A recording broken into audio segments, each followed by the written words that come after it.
Welcome to Man Does Tech, where I solve the problems you didn't even know you had. You start by opening System Settings and Safari. This gets you where pop-up controls live.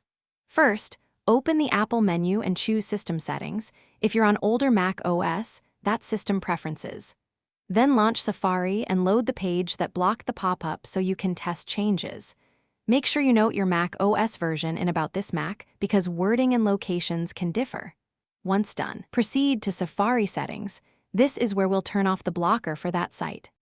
Now in Safari, choose Settings or Preferences and open Websites, then pop-up Windows. That list shows per site rules. Locate the site you want to allow and change its action to Allow. This disables the blocker only for that domain. If the site is not listed, open its tab and change the setting from the address bar menu or add it manually. Also, examine Safari extensions. Some ad blockers intercept pop-ups. If an extension is causing it, disable or configure it so legitimate pop-ups are permitted. Finish by checking system-level blockers and third-party apps. Open System Settings to Privacy and Security and review any content filters or firewalls that might block Windows. Then inspect ad blockers or antivirus apps. Temporarily disable them to confirm whether they're the cause.